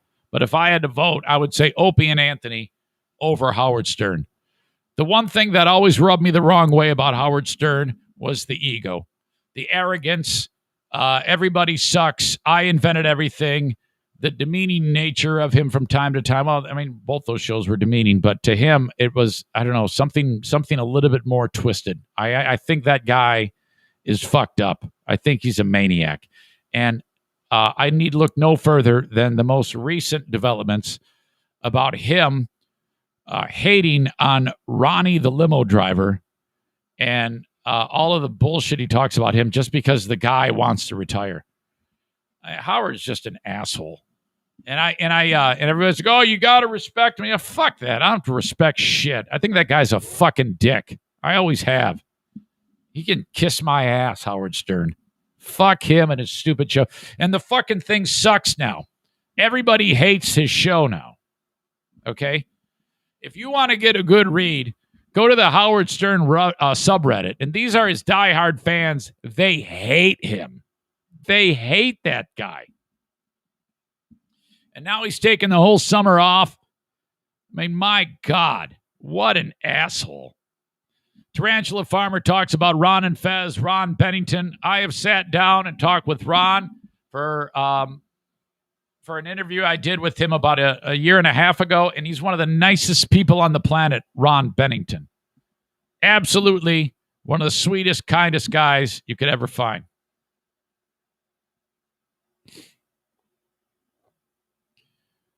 There you go. All right, moving on. Where are we going now? An update on that lady who caused that unbelievable wreck at the Tour de France. Oh, my God. So they want to arrest her. And if you haven't seen it yet, it truly is spectacular. A spectacularly horrible crash. I mean, it was a bad one. This gigantic peloton, and then the idiot leans out with the stupid sign. The sign hits the guy on a bike, and then, everybody, the pile up, the sheer mass of humanity. One guy broke 2 arms. He broke both his arms. 2 arms. How many do we have? 6? Idiot. He broke both his arms. He actually finished the stage, though. The guy who broke both arms, and then he's like, all right, I got to quit for the day. I'm done.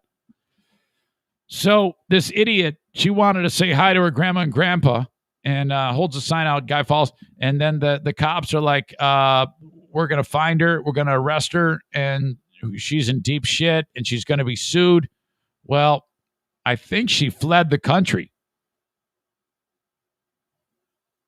She is missing. They were trying to track her down. Tour de France Deputy Director Pierre-Yves Thoreau told the news they plan to sue the woman so that the tiny minority of people who do this don't spoil the show for everyone. So this is good. They're going to throw the book at this dumb bitch. However, reports are that the woman, who is believed to be a German, got the hell out of Dodge, jumped on an airplane, and is untraceable, according to CBS Sports. Tony Martin is the German cyclist who hit the sign, and then the domino effect for the competitors is the cyclist behind him also fell. Is there anything better, though, than a hellacious Tour de France crash? I mean, let's be honest here. For the average person, that is the absolute best thing you can possibly see. All we want to do is see the carnage and the chaos. We don't get. Raise your hand if you wouldn't, if when you see those, you're like, oh God, I gotta watch this one. In a lot of ways, I'm kind of glad that she did it, because we're able to see the chaos that ensued when Tony Martin wiped out and all those people fell over the guy. It's clearly the best. In fact, for the Tour de France, you should have it be that one person has to do this for every stage. It would add a new level of competition to the Tour de France, knowing that at any one moment, a fan can take a broomstick and just jam it right into the front spokes. You got one guy who that's his job. It's a legal maneuver. So this is the way you get really extreme interest in this sport and make it, over the top in terms of popularity, is have somebody who's got a broomstick and he's going to throw it into the front wheel of the Tour de France riders to cause this chaos at least once, especially the mountain rides, okay? Where if you go down, you're going to fly off the side of the mountain. This is probably not going to happen. A lady appeared to hold the sign so it was in view of the cameras, but it blocked part of the road. Following the crash, the tour put out a public service announcement urging spectators, don't do this. Do not get a photo op. That was the opening day of this. I actually do like watching this for some reason. I'm kind of mesmerized by it. I'll start watching the tour stage, and then I don't know. I just find myself almost hypnotized. I tend to fall asleep when it happens, but I don't know why. I just like it.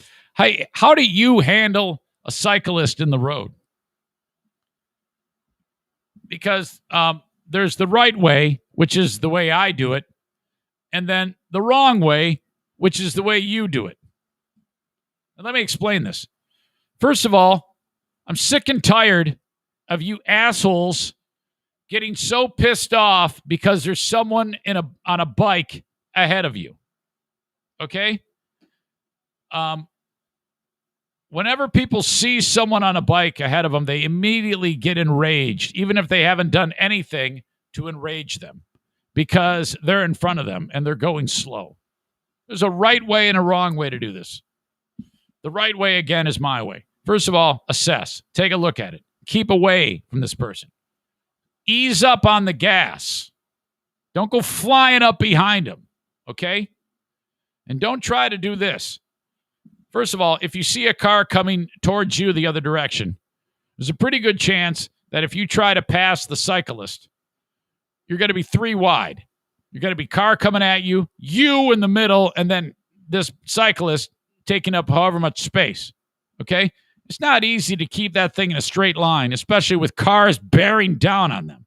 So, first of all, shut up, don't be an asshole, and let the car that's coming towards you pass the cyclist, and then you, who should be way behind the cyclist, then get in the lane that the car that was coming towards you, into that lane, and pass them at a nice, easy rate of speed. You don't need to rip by like you're some kind of aggressive dick.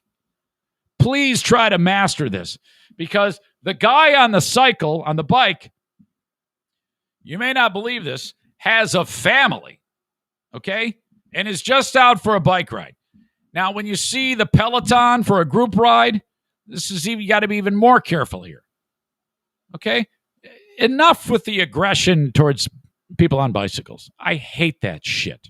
I don't bike anymore, but I used to. So I am like, whenever I see a cyclist, I'm like, I want to make this as painless as possible for the person on the bike, because it's dangerous. And these people have families. So seriously, slow down. Hang on. And let me tell you this. There's a group of people that exist who have diesel trucks. And this is what the diesel truck was actually made in a way to just fuck with people on bikes, because that exhaust pipe aims toward the side. It aims towards the side. So it's in the back of the vehicle and it aims towards the side. And it's like a James Bond weapon. And what these assholes do is they slow down to get right to the exact spot that they need to be. And then when they stomp on the gas, the way the diesel combustion works, big, thick, giant plumes of black, sooty smoke come flying out of that exhaust onto the biker. They do it intentionally because they're knuckle-dragging twats who have "Don't Tread on Me" flags and Confederate flags and thin blue line flags and MAGA hats, and they love Confederate statues, and they're cocksuckers. That's what they do. Their dicks are about 1 inch long. Fuck you to anybody who does that, okay? I am sick and tired of that bullshit. I've had that done to me so many times. You're an asshole and probably a pussy, okay? You know, if you were a man, you would stop after you do that, get out and say, hey, I did that to you. You want to fight now? But you wouldn't do that because you're a gutless twat, okay? I fucking hate you. Let it be known, you are the biggest asshole in the world. All right. Rolling coal, is that what it's called? Patriot Nick, this ought to be good. He writes, I'm of the mindset that if you ride your bike in the road, you should have to register and insure it, especially if they're painting lanes on the public road specifically for bicycles. Register the bike? All right, well, we weren't really talking about that. Okay. I was more looking for how you should behave if you see one in front of you. Who's the one wearing a skin-tight leotard to ride a bicycle? First of all, asshole, it's not a leotard. Those are bike pants, okay? If you would actually do some exercise once in a while, you might understand that sometimes the proper gear is needed to perform the task at hand.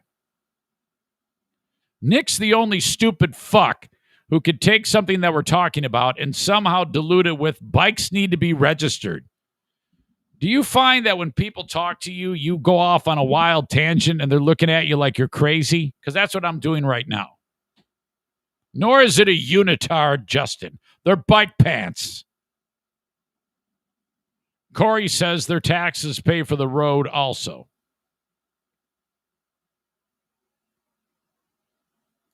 All right.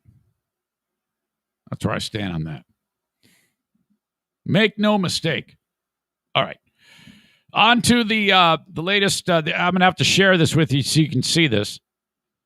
A transgendered person is the winner of Miss Nevada.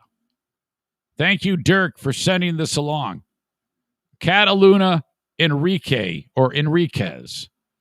won Miss Nevada and will now be competing in Miss USA.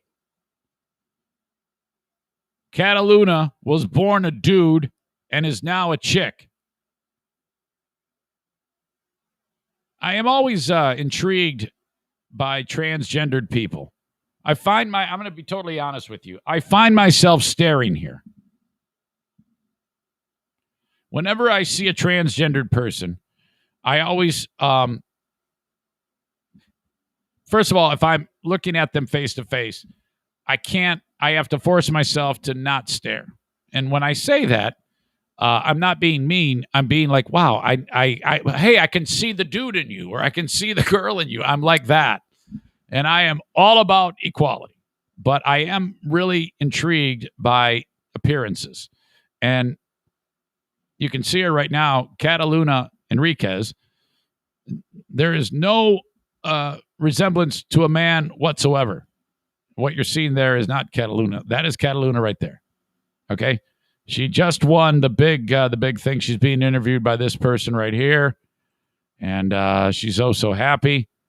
And I need to pause it on her just so you can see just how stunningly beautiful Cataluna Enriquez is in winning Miss USA.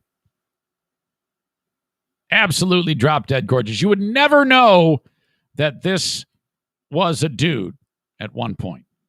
So I'm really intrigued by that. I'm the first trans woman and trans woman of color, and it's time our voices be heard. So we've talked about this quite a bit on the show when it comes to men who have become women, women who have become men. In fact, we talked about the bathroom thing. The Supreme Court ruled that if you're born a man and you become a woman, or if you're born a woman and become a man, you can use the bathroom that you identify with right now, after the Supreme Court shot down the appeal by the lower court. We have, athletes. We have the weightlifter in the Olympics from, I think it's New Zealand, that will be competing in the Olympics, which I cannot wait to see that. I am hoping to God that I want an actual female athlete to beat the one that is a guy. I think that's going to make for a hell of a matchup. I am so interested in that. Is it fair? Probably not. Is that the way it is? Yep. Does it make for a great story? Hell yes. And I think we need to focus on this. We need to focus here on the story. Do we really give a shit that it's not fair? No, of course we don't really care. We act like we're all butthurt and up in arms, but at the end of the day, we don't really care that the weightlifter that was a guy is now a girl and is stronger than all the other chicks. We just don't care. You say you care, but you really don't. Okay? To me, there's no better entertainment than seeing the girls competing with the girl that used to be a guy. I want to be at one of these high school track meets where some dude decides to be a girl and race with the girls, and all the other chicks are pissed off, okay? And then in the outside shot that one of the girls actually beats the guy who is now a girl, that's awesome. Or, if there's some type of aggressiveness afterwards, high school girl kicks the dude that is now a girl right in the dick, all good. We are setting ourselves up for unbelievable storylines, and we have to acknowledge that. So Cataluna Enriquez, pretty as a picture, born a dude. I've looked at the first thing I did when Dirk sent me the story was I looked up Cataluna Enriquez and hit images on Google. Okay, and I have questions and I need them answered. I need to know if she has a penis. And I'm not even saying that to be a stupid idiot. It's a storyline. Do you actually have? Because she could compete as a woman with a penis. Now she'd have to do the tuck job, and then that begs all sorts of questions. The whole idea of if she does in fact have a penis, does she tape it way underneath, like when you're putting a snowmobile onto the trailer, you have to bungee it down? Do you have to, like the dude in Silence of the Lambs, tape the dick down underneath and then put duct tape on the head of the penis and wrap it up and put the duct tape on your back so that the dick and the balls are going way down? Or does she just let it hang out? I mean, can you imagine if on stage at the Miss USA pageant, she's out there and she's in the swimwear and it looks like she's smuggling grapes? My God, so many questions. And I'm for this. I want this to happen. I am with you, Cataluna, and anybody else that has the balls, so to speak, to be involved in an unbelievable story like this, because you open yourself up to all sorts of criticism from these knuckle-dragging idiots in the world who say, oh, we can't have this. Just fucking let it be. Nowadays, this is the way it is. The girls go with the guys go with the girls. Everything's crazy. Cats and dogs living together. Who gives a shit? There's nothing we can do about it. You can't stop this train. The genie is out of the bottle. Okay? My God. So Cataluna Enriquez will be competing in Miss USA with the chance to win. Oh, man. Can you imagine the uproar if she wins Miss USA as a dude? Well, as a woman, but used to be a dude. My God. Now, truth be told, people who go through this, if it makes them feel good, I don't care, because I want people to feel good. And if they've had a tortured life, can you imagine the tortured life of wanting to be a dude, but you're a girl? I mean, that must be the most difficult thing on the planet. I cannot even imagine something that we would take for granted, which is your sexuality, and you actually have a desire to cut off your schwanz, get boobs, and be a woman. That's the only way you feel normal. I cannot even imagine. I have not taken a step in that person's shoes to know what that is like. So I'm always like, fuck, these people have enough problems. The last thing they need is some asshole knuckle dragger who drives a fucking truck, a diesel truck, and rolls coal on some guy on the side of the road as he's biking, judging them and being an asshole to them, And then you think about the moms and the dads of these people who are transgender trying their best to support their kid. And then, seeing that the world treats them like shit, you just want to lash out. Or worse yet, if you're the person who's going from male to female or female to male and the parents reject the kid, oh, fuck. That is some serious business here, okay? What's that organization called? that the football player was supporting. Remember this guy? I want to take a quick moment to say that I'm gay. Trevor Foundation? The Trevor Project. That's it. That's an American nonprofit focused on suicide prevention among lesbian, gay, bisexual, transgender, queer, and questioning youth. I cannot believe the word queer is cool. When I was growing up, if you called somebody a queer, that's a problem. You're going to the principal's office. And now, like, hey, I'm queer. I'm not even sure. I don't try to figure all this shit out. I don't know nothing about nothing. But I don't know what. I'm not sure what that means. Does that mean you're a little gay? But anyway, there you go. So that's it. Cataluna Enriquez. Stone cold stunner. Truth be told, she wears a lot of makeup. Not really. I've never really been the type to find those women that attractive. They look like dolls to me. I'm more of ultimately, it's all about the queen of the forest. Long red hair. My God. Power-packed, unbelievable personality and the sweetest, most beautiful, kindest face on the planet of God's green earth.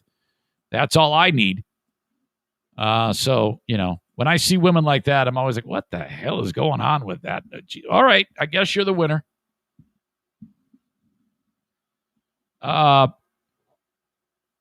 of the blue, from the back of the room, Patriot Nick, again, off topic, writes, could you imagine the tortured life of spending your entire life training just to be pulverized by some dude who's been a dude for 20 years but now identifies as a chick? I'm not even sure what you mean by that. Are you referring to, is that a knock on me? If that's your joke, it's really misguided. It's shit, like everything you do. All right.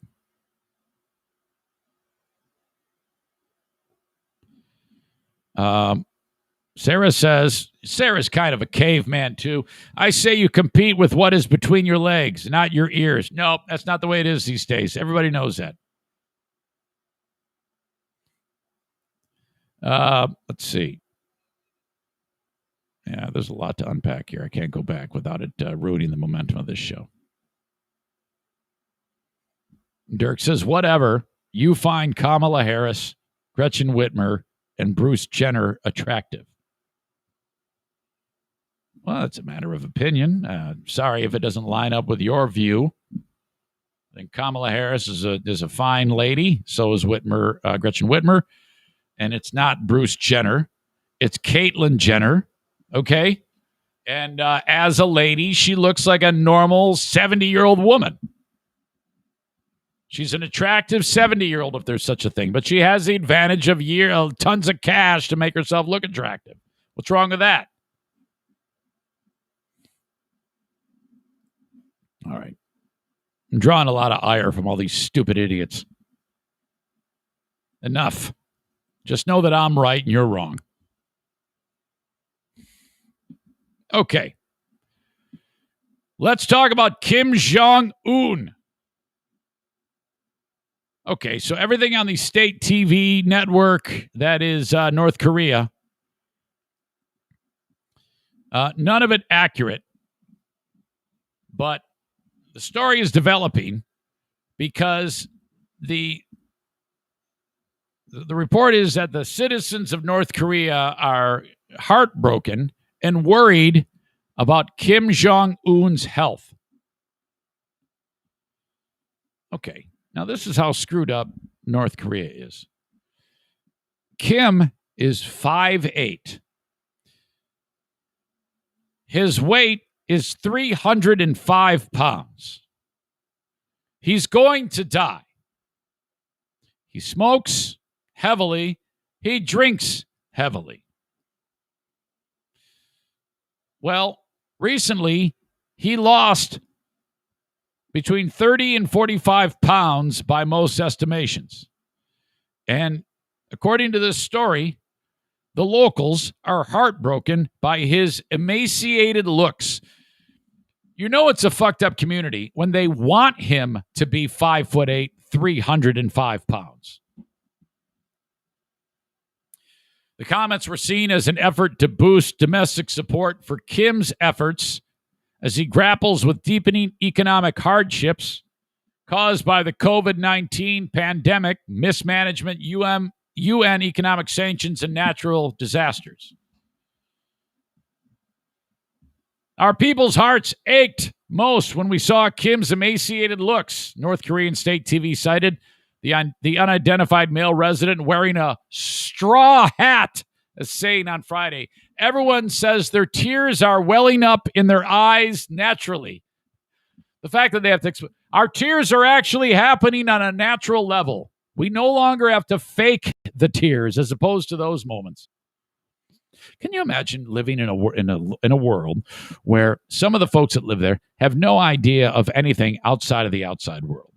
I've talked about this before. It's like the Truman Show inside of there. In recent state photos, Kim's appeared to have lost a considerable amount of weight. Actually, 22 to 44 pounds is what they're saying. He's 37 years old. His health is a mess. He has not yet focused on a successor. You know, it's basically just the same family. How is North Korea a country? How have we not blown them back to the Stone Age? Because true, we were at war with them. But I mean, no good can come out of North Korea. Nothing. Brainwashed people, crazy ass leader, building nuclear weapons. How is it that this hasn't happened yet? North Korea makes the Iranians look like benevolent and kind. There's been a family history of hard problems with Kim's family. He's called for stronger unity to overcome what he calls the worst ever crisis caused by pandemic-related border closings. He's the guy who said that no North Koreans have had the virus, and that it's just the closing of the borders that has caused trouble. My God. So basically, he decides to do a little P90X or something. He loses 22 to 44 pounds, and the whole country goes apeshit over his quote-unquote emaciated looks. If that's what you called emaciated, my God. Chris says, I think he's been dead for a year. Remember that? We were talking about that he may be actually dead. Incredible. All right. Good luck, Kim, on the weight loss, if you're still alive. Okay.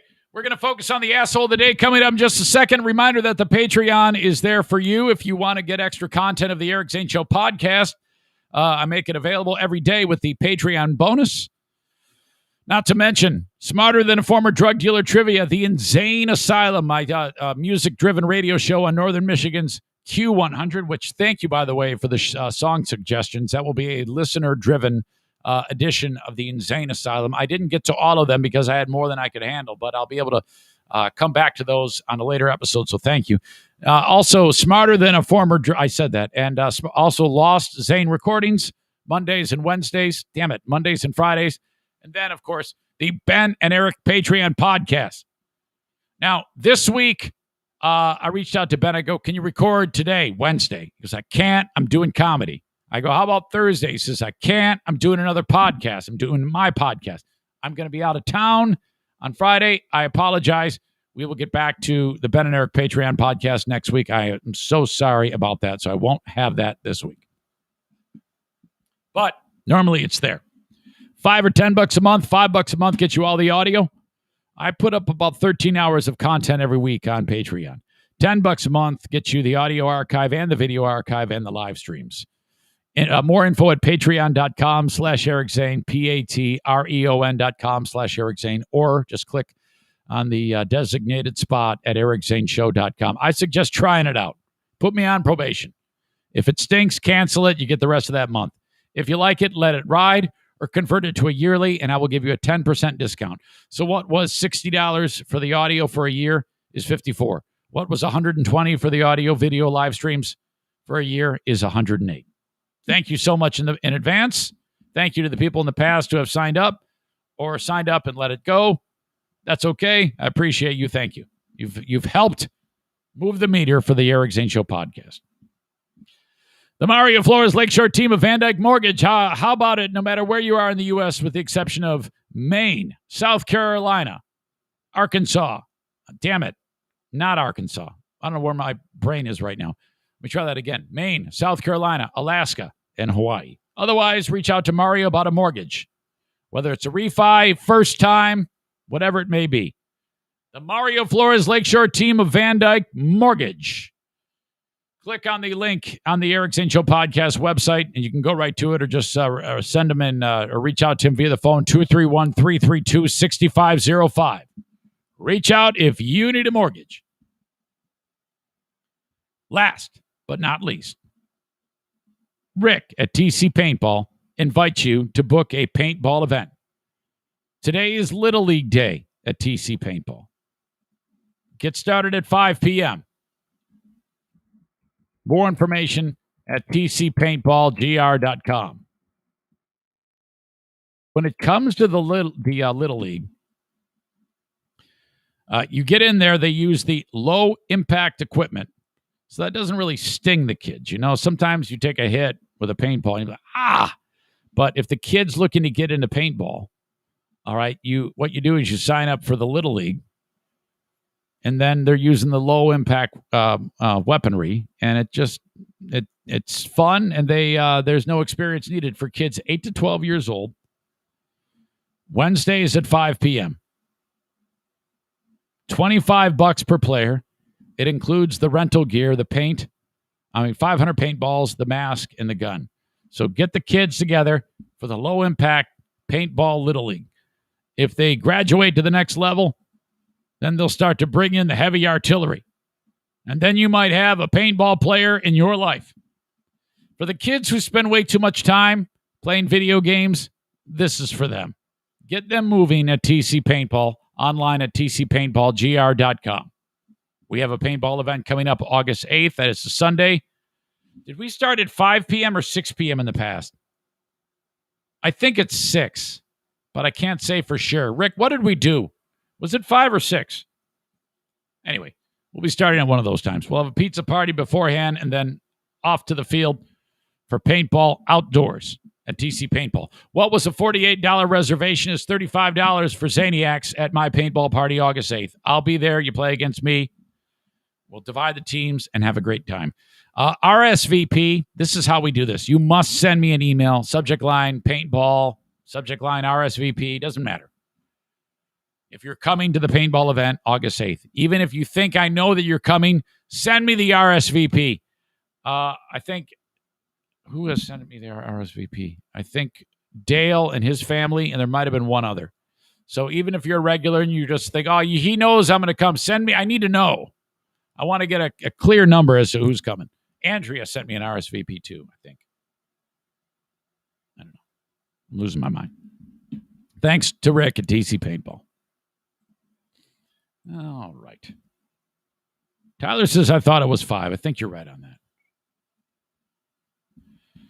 All right.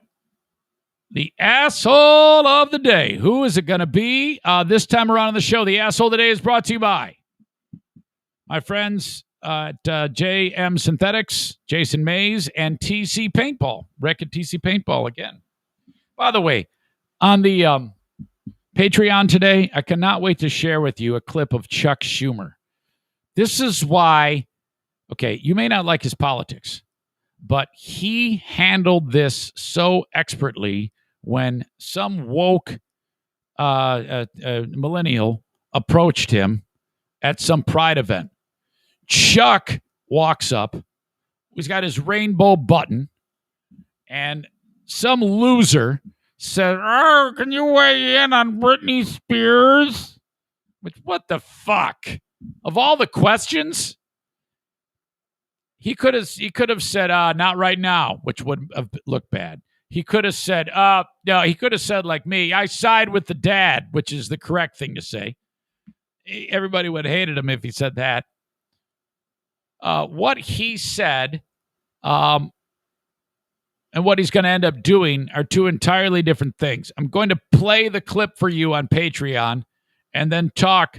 I mean, say what you will about his politics. I don't agree with hardly any of his politics, but I'll say this about him. He's brilliant as to how he handled this, because this a snot-nosed millennial goes, "Oh my God, you're an amazing politician. You're brilliant." Just horse shit. Well, you wouldn't believe this. I'm gonna play that on the Patreon for you. Oh my God, these millennials are. I didn't even think it was a millennial. I think it was younger than a millennial. What is younger than millennial? Because the millennials are in their 30s now, right? Is it Generation Z? What's it called? Dirk goes, he's a lying piece of shit. Lying, pandering piece of shit. Rawr!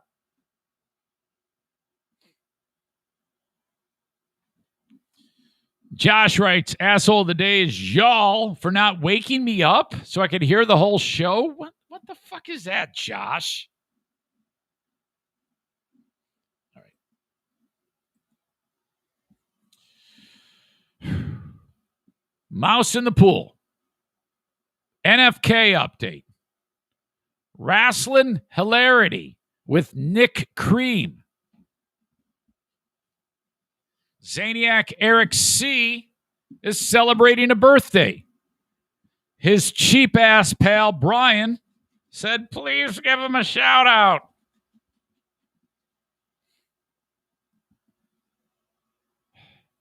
A man won Miss Nevada. Well, I shouldn't say that. I need to be appropriate here. A person who used to be a man. What did I say? Nick Cream? It's Keith Cream. Sorry, Joey. I get it mixed. It's not Nick Cream. Keith Cream. What a name. Keith Cream. Sorry. A person that was a man won the Miss Nevada.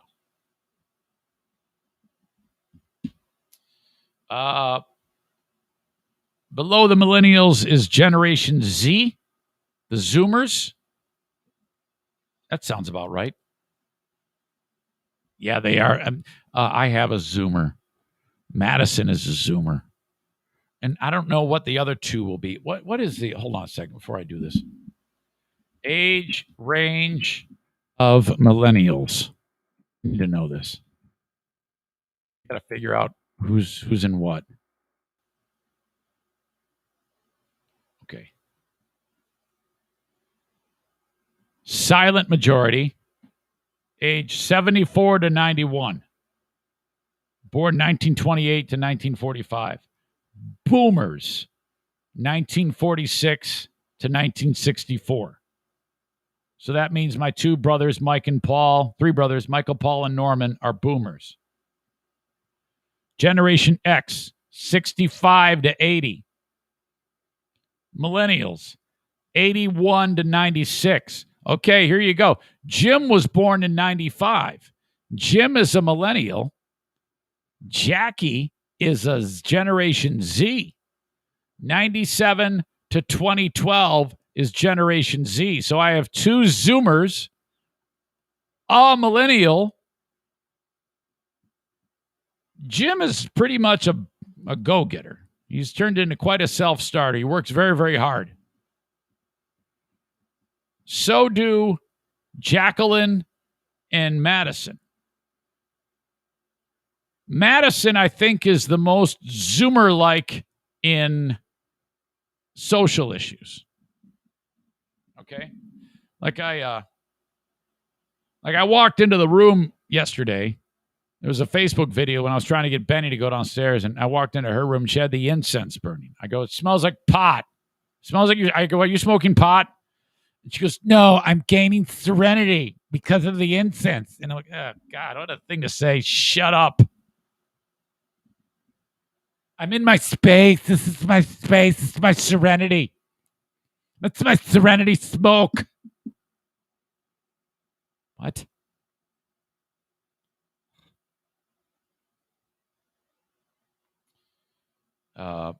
Asshole of the Day nominee is Eric's cheap-ass friend from Kenny. Asshole of the Day nominee, Eric, for not paying his dad the $150. Asshole of the Day nominee, us, the live stream chat folks that made you retell the hamster story.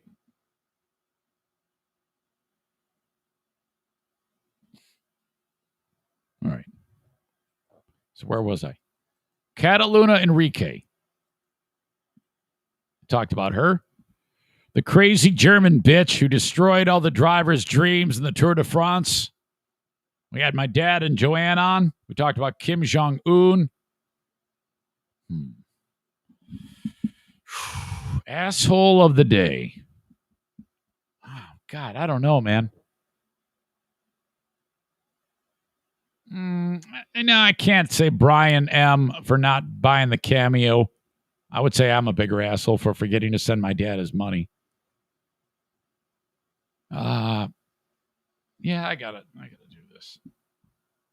Asshole of the day.